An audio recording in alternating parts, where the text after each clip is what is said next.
خب امروز میخوام بهتون یاد بدم که چجوری این ظروف بتونی رو برای خودتون به راحتی توی خونه درست بکنید.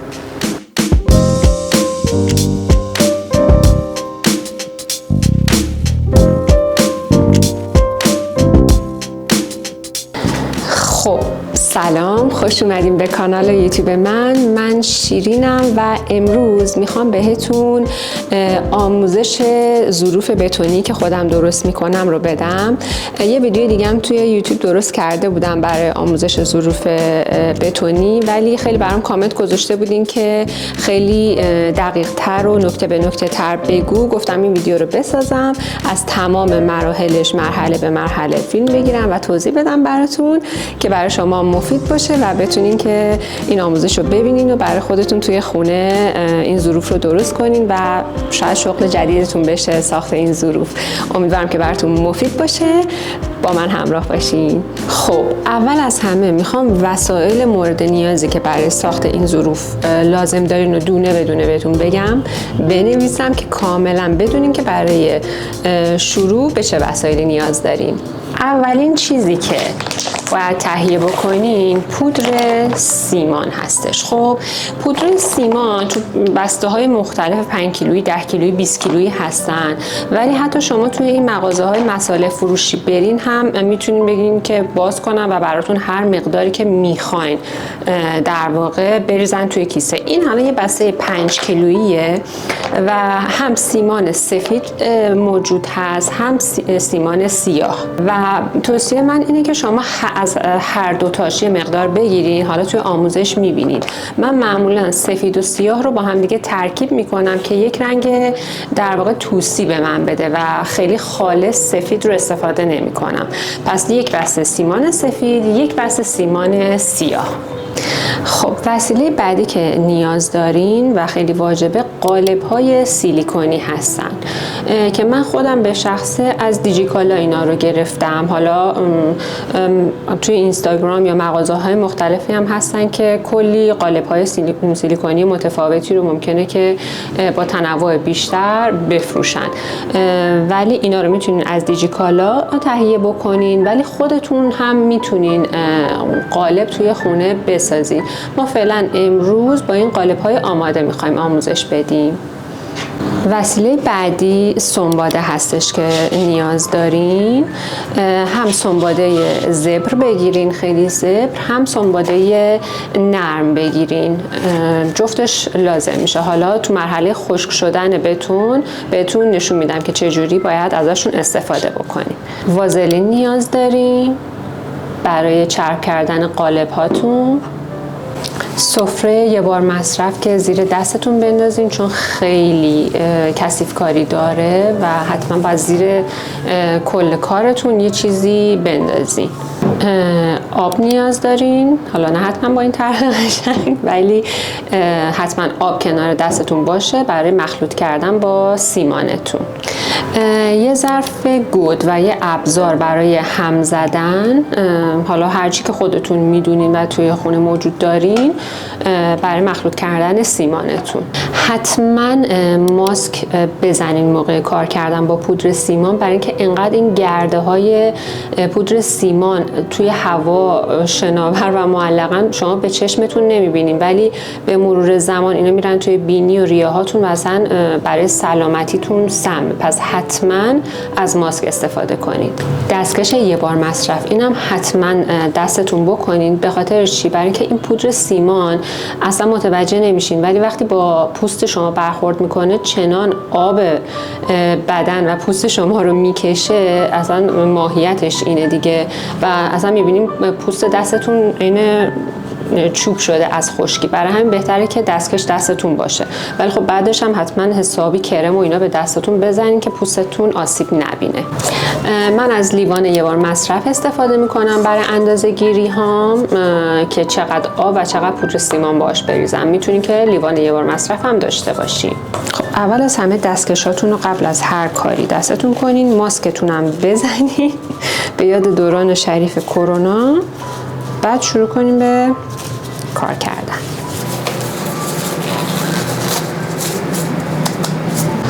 خب ما اینجا هم پودر سیمان سفید داریم هم پودر سیمان سیاه. من الان میخوام یه مقدار از هر کدوم توی این ظرفم بریزم و یک پودر توسی رنگ در واقع واسه خودم درست بکنم. این کار رو با این لیوان‌های یه بار مصرف به راحتی انجام میدم. یک لیوان پودر سفید، یک لیوان پودر سیاه.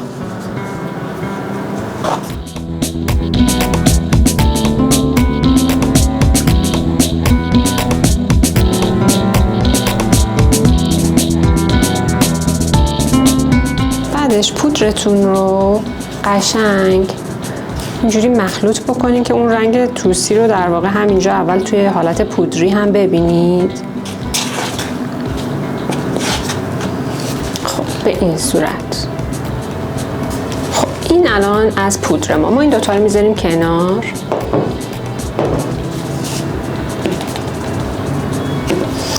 نکته‌ای که هستش به این دوتا لیوان پودر سیمانی که ریختم یک لیوان آب اضافه میکنم، ولی من خودم همیشه آب رو چشمی به این مواد اضافه میکنم، ولی حالا برای اینکه یه نسبت تقریبی بهتون بدم یک لیوان آب میریزم، ولی اگر که لازم شد حالا کم و زیادش میکنم. غلظتش رو بهتون نشون میدم که در چه حدی باشه بهتره. قبل از اینکه آب رو بریزم یه نکته بهتون بگم که خیلی مهمه. وقتی که آب رو میریزین خیلی باید سرعت عملتون موقع هم زدن و ریختن این مایع توی قالب زیاد باشه، برای اینکه پودر سیمان و آب به سرعت خودشون رو میگیرن و صفر میشن و اصلا دیگه نمیتونین اون کاری که مد نظرتون هست رو باهاش انجام بدین. پس خیلی سریع آب رو اضافه میکنین، هم میزنین و داخل قالبتون میریزین. خب توی این مرحله قبل از اینکه مایم رو درست بکنم اول قالب سیلیکونیم رو چرب میکنم، برای اینکه موقعی که میخوام بعداً قالب رو اینجوری از توی این در بیارم خیلی نرم و راحت در بیاد. من با وازلین این کار رو میکنم. یه مقدار به انگشتم وازلین رو میمالم به این صورت و تماما داخلش رو آغشته به وازلین میکنم که نرم بشه.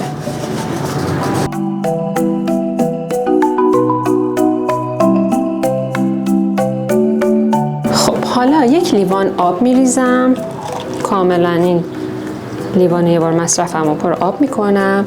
ما یه مایعی شبیه ماست میخوایم در واقع به دست بیاریم، نه خیلی غلیظ نه خیلی آبکی رقیق، چون اصلا غلیظ باشه که اصلا نمیشه میبنده خودشو، رقیق هم باشه که اصلا ترک میخوره و اصلا کارتون خراب میشه.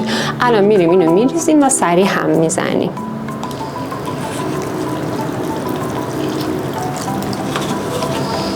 سرعت عمل اینجا حرف اولو میزنه.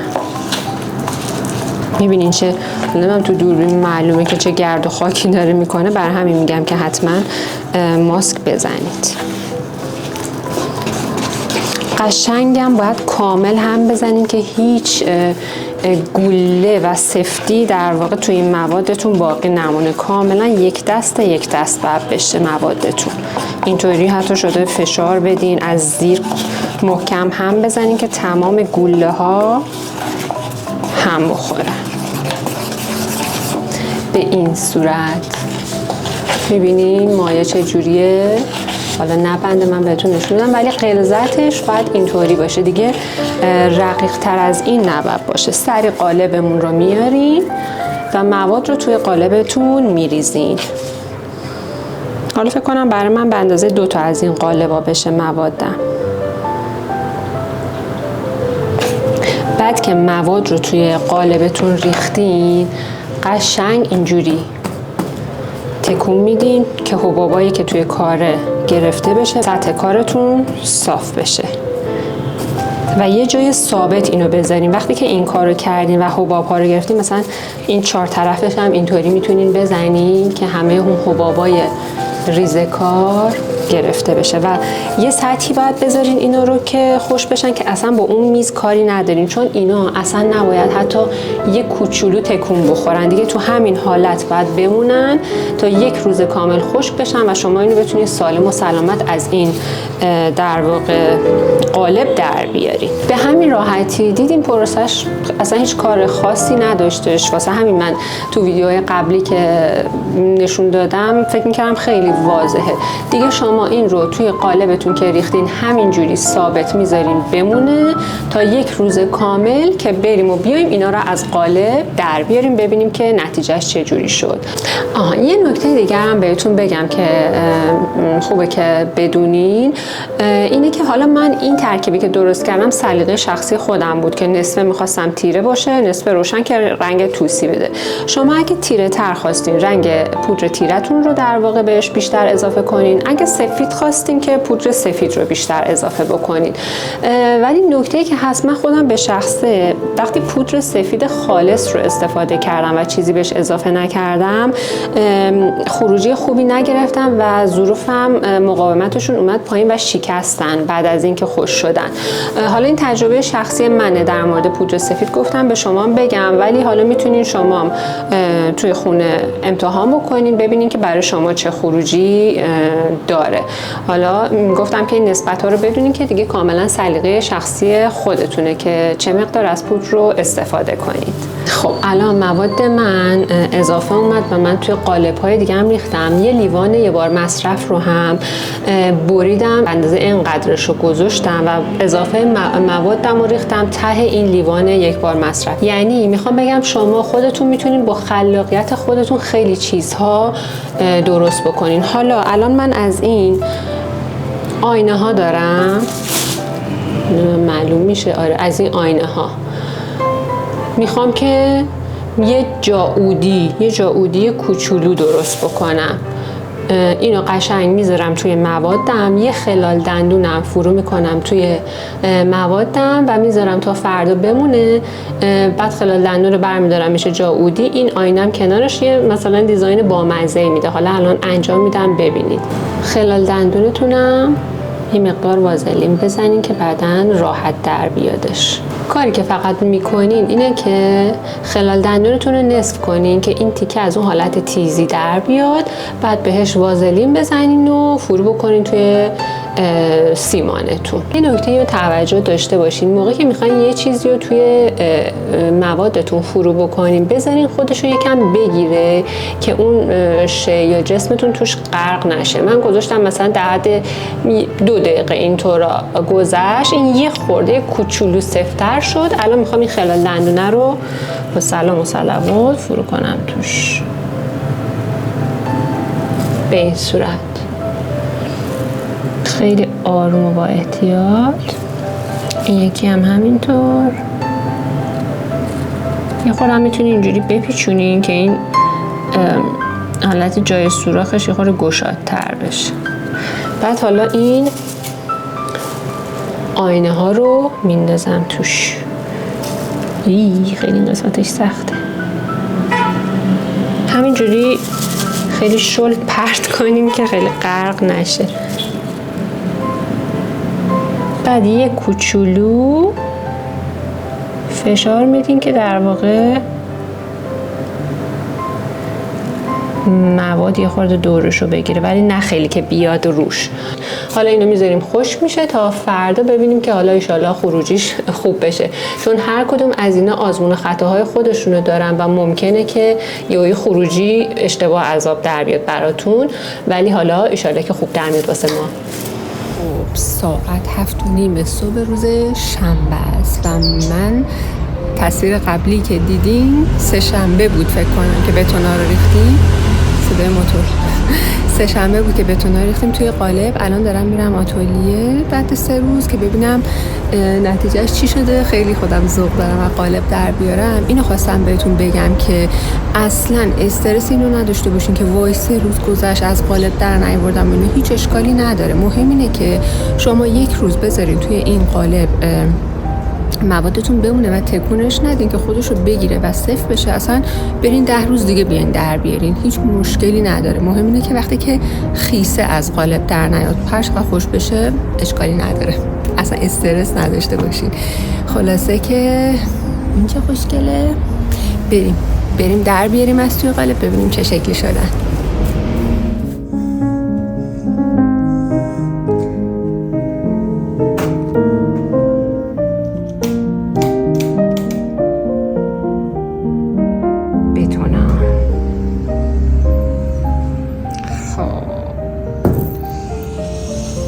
ببینیم تو چه وضعیتین.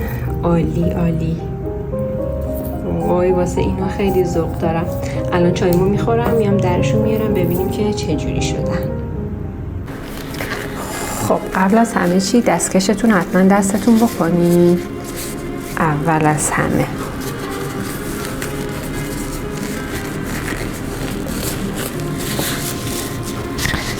خب بریم که بچه ها رو از قالب در بیاریم.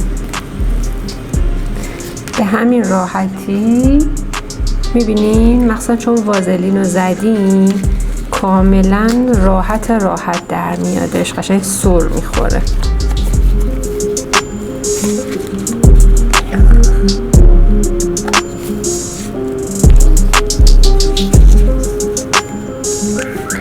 خب الان فقط کاری که میکنیم اینجاها لبه ها خیلی تیز شدن، اینا رو قراره که با هم سنباده بکشیم، وگرنه بقیهش خیلی خوب از آب در اومد.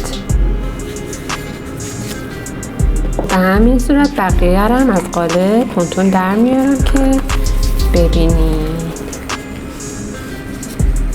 نکته که هست، من یه چند سری توی همین مواد سیمانم رنگ قاطی کردم و توی این قالب ریختم، واسه همین این رنگه یه خورده به خورد این قالبه رفته و باعث میشه که این جایی که میبینین رنگیه به خاطر این اتفاق افتاده، وگرنه مشکل از سیمان نیست. به خاطر کاری که خودم با قالب و رنگ کرده بودم باعث شده که پس بده، ولی من حتی از این اتفاقم استقبال میکنم، چون وقتی سنباده میکشی انگار یه حالت ابروبادی قشنگی به کارمون میده. اینایی هم که با لیوان یه بار مصرف کردیم خیلی راحت همینجوری از دورش پاره میکنیم به این صورت. حالا این اضافه هایی که خیلی نازک هستن همینجوری با دستتون میتونید بکنید تا بعد بریم سراغ مرحله سنبادش. این قشنگ الان یه حالت جاکارتی میشه و این قشنگا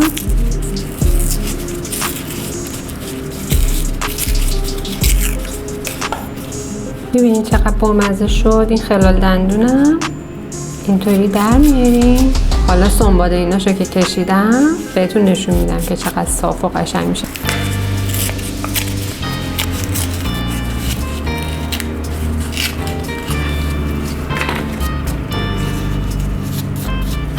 میبینید خلال دندونه رو در میاریم و میشه همون جاودی خودمون.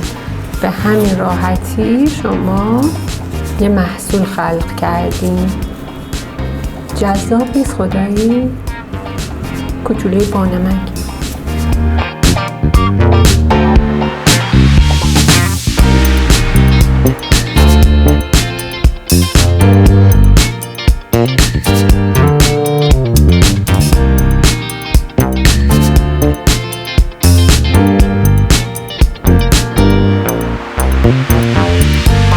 حالا واسه سنباده زدنمون احتیاج به سنباده زبرتون دارین که این لبه های خیلی تیز رو بتونین با این سنباده در واقع صاف بکنین.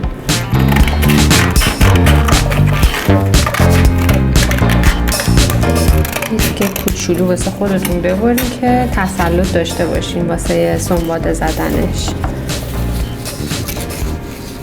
تو اینجوری لولش کنید.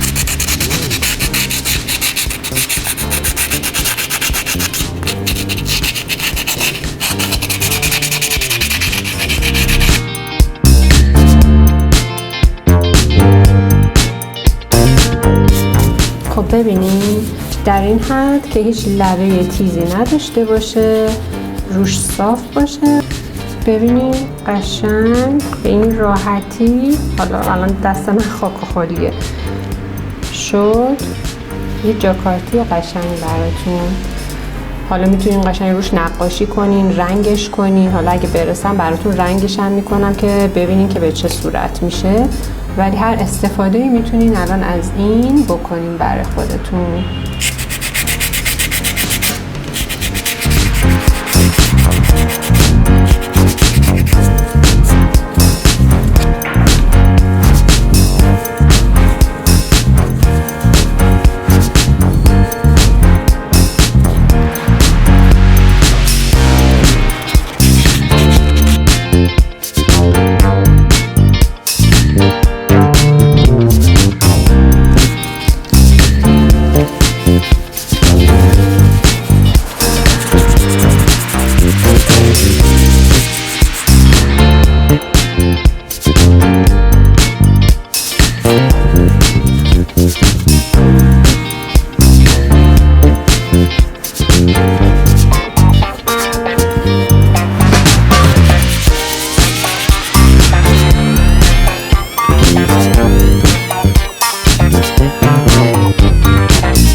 خب این بود محصولاتی که من این سری کار کردم با موادی که داشتم و اینا خروجی شد. دیدین دیگه با همون مقدار موادی که اول ساختم اینقدر محصول به من داد. حالا حدودی دستتون میتونه بیاد.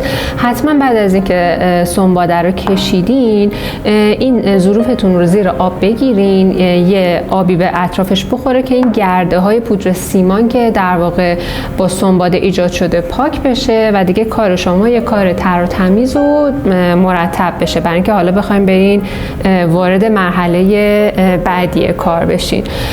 ولی واقعا دیدین که چقدر با کمترین امکانات و کمترین در واقع مواد اولیه چقدر چیزهای زیبایی رو شما میتونین برای خودتون خلق بکنین. این برای من واقعا جذابیت این محصول یا این مواد اولیه بتونه.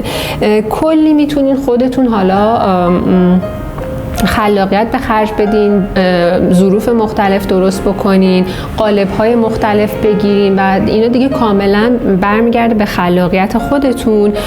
ولی بدونین که این واقعا میتونه استارت خیلی خوبی براتون باشه برای شروع درآمدزاییتون، برای ایجاد یه شغل جدید براتون و کلی میتونین باهاش در واقع کارهای مختلف بکنین و ایشالله که براتون برکت بیاره و درآمدزا باشه براتون. حالا داستان سر اینه که من خودم روی بتون‌ها نقاشی هم میکنم. خب ولی حس کردم این ویدیو دیگه خیلی طولانی میشه. توی یه ویدیو دیگه نقاشی کردن روی بتون رو هم بهتون حتما آموزش میدم، چون یه خورده قلق‌های مخصوص به خودشو داره و همینطوری نمیشه روش نقاشی کرد. ممکنه که پاک بشه، با آب بره و یه خورده ضد آب کردنش و نقاشی کردنش و اینا مراحل مختلف داره که اونم حتما توی یه ویدیو دیگه بهتون آموزش میدم. امیدوارم که دوست داشتین این ویدیو رو و ممنون که تا اینجا دیدین. ممنون میشم اگر که منو حمایت بکنین، کانال رو لایک بکنین، سابسکرایب بکنین. این باعث میشه که من انگیزه بشه برام که ویدیوهای بهتر براتون بسازم. خیلی مراقب خودتون باشین تا ویدیوی بعدی.